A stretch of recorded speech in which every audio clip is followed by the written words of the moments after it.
യോഹന്നാൻ 2:1-11 വരെയുള്ള വാക്യങ്ങളിൽ യേശുവിന്റെ ആദ്യത്തെ രേഖപ്പെടുത്തിയ അത്ഭുതത്തിന് നാം സാക്ഷ്യം വഹിക്കുന്നു. കാനായിലെ ഒരു വിവാഹത്തിൽ വെള്ളം വീഞ്ഞാക്കി മാറ്റൽ. ലളിതമായ ഒരു ആതിഥ്യ മര്യാദയായി തോന്നുന്നത് വാസ്തവത്തിൽ യേശു ആരാണെന്നതിന്റെ ശക്തമായ വെളിപ്പെടുത്തലാണ്. വീഞ്ഞ് തീർന്നു പോയപ്പോൾ യേശുവിന്റെ അമ്മയായ മറിയ ആ ആശങ്ക അവനിലേക്ക് കൊണ്ടുവന്നു. യേശു മറുപടി പറഞ്ഞു. യേശു അവളോട്, സ്ത്രീയെ, എനിക്കും നിനക്കും തമ്മിൽ എന്ത്? എന്റെ നാഴിക ഇതുവരെ വന്നിട്ടില്ല എന്ന് പറഞ്ഞു. ഉത്തരം വിദൂരമാണെന്ന് തോന്നുമെങ്കിലും യേശു ഒരു ആഴമേറിയ യാഥാർത്ഥ്യത്തിലേക്ക് വിരൽ ചൂണ്ടുകയായിരുന്നു.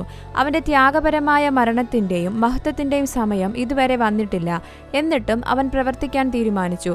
ഒരു ചെറിയ സന്തോഷകരമായ കൂടിച്ചേരലിൽ പോലും തന്റെ കൃപയും മഹത്വവും വെളിപ്പെടുത്തി. എന്നാൽ കഥയിലെ വഴിത്തിരിവ് വരുന്നത് മറിയദാസന്മാരോട് അവൻ നിങ്ങളോട് പറയുന്നത് എന്തും ചെയ്യുവീനെന്ന് പറയുന്നതോടെയാണ്. യോഹന്നാന്റെ സുവിശേഷത്തിൽ മറിയയുടെ രേഖപ്പെടുത്തിയ ഒരേയൊരു വാക്കുകൾ ഇവയാണ്. അവയിൽ കാലാതീതമായ ഒരു സത്യം അടങ്ങിയിരിക്കുന്നു. യേശുവിനോടുള്ള അനുസരണം അത്ഭുതങ്ങളിലേക്കുള്ള വാതിൽ തുറക്കുന്നു.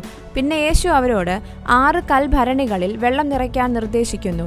ചോദ്യം ചെയ്യാതെ അവർ അനുസരിച്ചു. ഫലം വെള്ളം വീഞ്ഞായി മാറി, മുമ്പ് വിളമ്പിയ എന്തിനേക്കാളും മികച്ചത്. ഈ അത്ഭുതം നമുക്ക് നിരവധി സത്യങ്ങൾ കാണിച്ചു തരുന്നു. നമ്മുടെ ആവശ്യങ്ങളെക്കുറിച്ച് ചെറുതായി തോന്നുന്നവ പോലും യേശു കരുതുന്നു. അവന്റെ വചനം ശക്തി വഹിക്കുന്നു. അവൻ സംസാരിക്കുമ്പോൾ പരിവർത്തനം പിന്തുടരുന്നു.